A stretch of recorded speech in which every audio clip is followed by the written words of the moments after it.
Canadian Prepper here.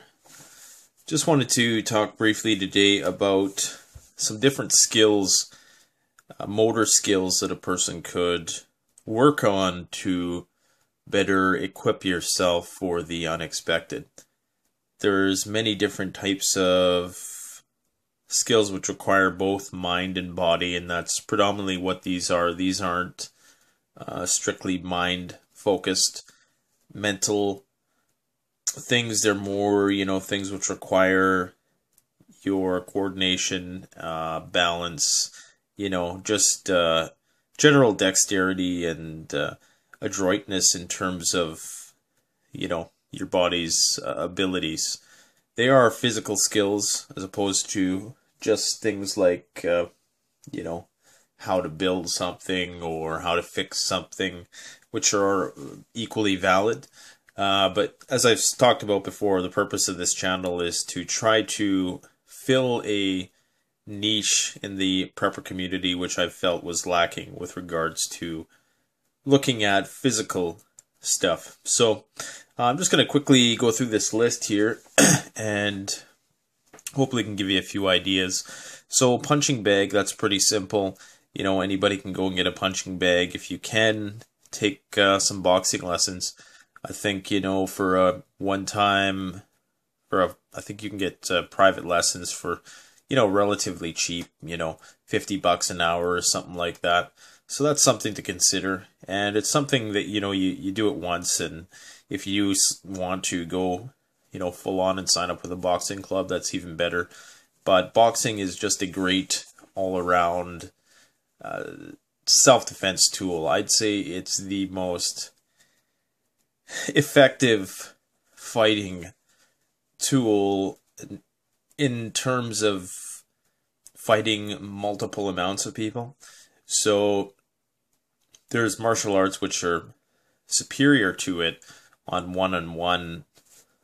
one-on-one level, and some people might say that Muay Thai is a bit more effective than boxing, and it encompasses a bit more because it includes the lower body. But by and large, there's a reason why boxing is so popular, and it is because it is the main sort of fighting style the world over. I understand jiu-jitsu is going to be, useful to some degree, but the problem with jiu-jitsu is that if you're fighting a couple people and you're rolling on the ground with one, chances are the other one's going to kick you in the head. So something to consider. You can't go wrong with the conditioning of a punching bag. Parkour, free running, lots of videos on that. I will post some links to channels that I've found helpful for all of these activities, or for most of them. And some of them are just, using your own common sense. But parkour and free running is an excellent thing to practice, especially if you do live in an urban environment. You never know when, you're going to have to jump over a fence or perhaps, navigate some precarious terrain. So just it's good to keep yourself, just keep yourself agile in that respect. Barefoot hiking is an interesting one. Excuse me, I got a cough. My throat always gets congested right before I do a video. I'm not sure what it is. So, the good thing about barefoot hiking is it really builds your foot-eye coordination. A lot of people, when you wear shoes, you're not really focused on where you're stepping. And something that I think we've lost as a species is our ability to do that. Other species have a natural, they kind of know where they're stepping. Even if you watch something like a mountain goat, it doesn't have the fanciest hooves, but it's still able to basically navigate that steep terrain with precision. There's a guy named Cody Lundeen who practices this, and he swears by it. He believes that, lots of people say, well, I don't want to step in this and that. Well, that's the whole point, is to train yourself to not step on certain things and to know where to step. Also, it's good for counter tracking. If you are being pursued, your feet, shoes are going to leave a huge imprint. And, to minimize your ability to be recognized, going barefoot is definitely superior. It's also good to be quiet, if you are stalking prey or something like that. That's another good aspect to it. You are more prone, perhaps, to the elements in many ways, but I suppose there's pros and cons to it. Another good thing is that you're going to strengthen your feet, so you're going to toughen them up. Night running is something I've done. I do it on the trails here. I find I used to run with a headlamp at night, and I still do from time to time. And what I found was running through cross-country trails that you get so hooked on the light and so adapted to the light that I almost found that I was more careless. When you turn that light off, it's amazing how good a person's night vision. I mean, if you have 20/20 vision, it's amazing how, and even if you don't, it's amazing how much light that your eyes can pick up on once it's adapted. I mean, I ran through pitch black forest in the dead of night, with just a faint bit of moonlight, but it takes a while to kind of condition yourself. And I found I was almost tripping more when I tried to use a light, because you get careless. You get, you really think that, you can see everything. Whereas when you're in barefoot, you're a lot more meticulous with where you're, how you're positioning your body and stuff like that. And it's interesting. You should try it out, and it's amazing what the human body is capable of if you let it. Mountain scrambling is just, steep climbing, steep hiking, not necessarily with ropes and harnesses and stuff like that, but just climbing steep and getting used to steep, being up high, essentially. So obviously you need to be around some mountains if you're going to do that, so you could make a trip of it, I suppose. Mountain climbing is another thing. There are probably climbing walls within your city somewhere, if you do live in a city, or you can, if you're lucky enough to live by the mountains, you could do actual climbing there with pulleys and harnesses and all that stuff. Chopping wood, sawing, and I suppose general woodwork is a good skill to practice. It's definitely good for, strength and conditioning. There's lots of physical benefits to that. This one sounds kind of stupid, throwing things, but, it can be useful just to throw a baseball or throw, there is a survival aspect to that, to how far you can throw something. And what I found since I've been sort of weightlifting and doing a lot of weight training, my throw is actually, it's gotten better in some respects, but my joints have gotten a little worse. So, it's good to keep the shoulder, keep that motor skill alive there. Calisthenics, that's just using your body weight to do exercises. It's a good way to build your balance and your core strength. Martial arts in general, any martial art you could take is probably going to teach you something, even if it's something like Taekwondo that, is probably not the most effective from a fighting standpoint, although, there are people who do use it very effectively in that respect. I'm not knocking it. I'm just saying it's one of those things that you typically don't see in MMA because it's not, doesn't translate that well into reality. But regardless, it's better than doing nothing. So, try a martial art. I'd say karate, is a really effective one. Maybe just mixed martial arts in general. Lifting, moving large objects. So there is an exercise I'm going to post. I'm going to do an exercise series, a functional exercise series, which is more geared towards preppers and survivalists. And farmers' walks is one that people might be familiar with. And I'll explain that in those videos also, or you could just Google it. Traditional archery is good because it really sort of brings you in touch with your senses. It's a very intuitive art form, and it requires a bit of muscular upper body strength as well.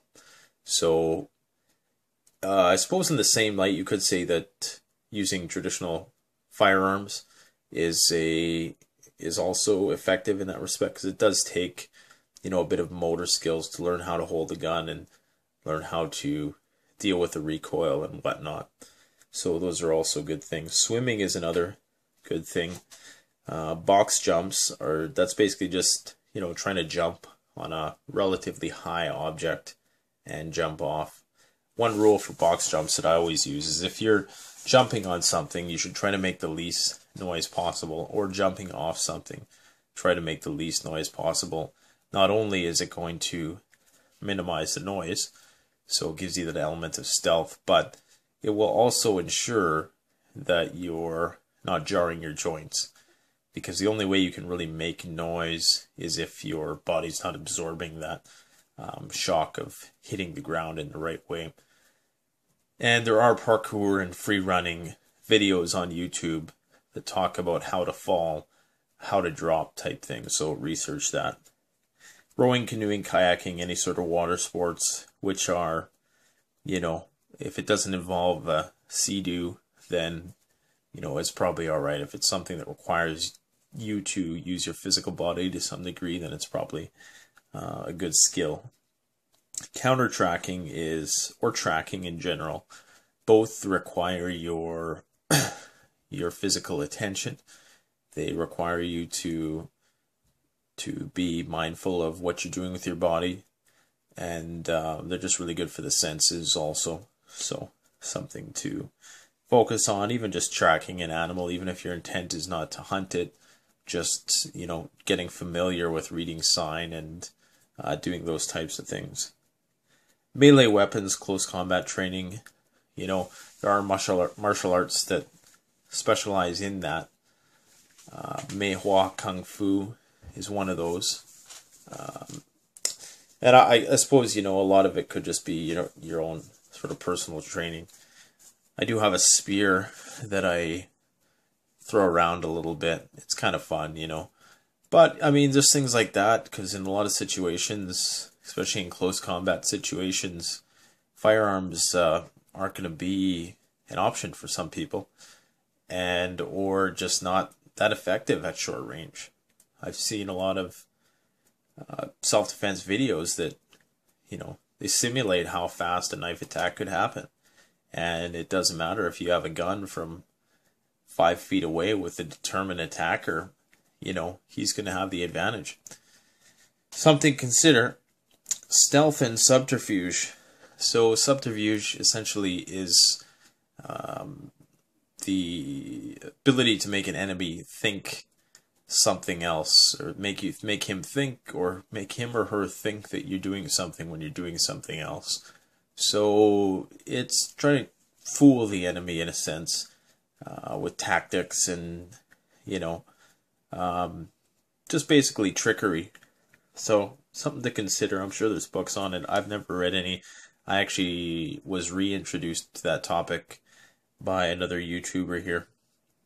And stealth, of course, just learning how to be quiet. Some things for meditation and stress management are yoga, qigong, and tai chi. They teach you how to breathe. They teach you how to minimize your stress. And there's going to be situations, should things, not go the way we want them to go, in which you're going to be put in very stressful situations where you're going to have to try to keep your cool somehow and stay focused. And one way to do that is through deep breathing. Some people can do this naturally more than others. Others may have, suffered some trauma or something which limits their ability to stay cool under certain circumstances. But, there's different things you can do in order to try to, hold on to that and keep your cool in all these situations. So anyways, that's just a few ideas for different physical skills that you can utilize and master. Not necessarily master, but it's nice to get a little taste of everything, even if you don't, plan on doing any one of these things or mastering any one of these things. Just getting a familiarity with it, just trying it once, Hunting is another one I probably could have put on there because there is a physical component to that as well. So, I would encourage everybody to just try new things and keep your training varied. And one of the whole principles of CrossFit, which I don't do, but one of the principles I really like about their art form, if you could call it that, is that they try to keep their training constantly varied, because they realize that in order to be functional, in order for you to have functional fitness, you have to be able to adapt to different situations. So CrossFit could very well go on this list also. If you have any questions about that, or if you have any other suggestions that I've forgotten about, please write them below. If you have any other comments, concerns, stuff like that, you can message me personally or leave your comments below. Don't forget to like, comment, subscribe. Canadian Prepper out.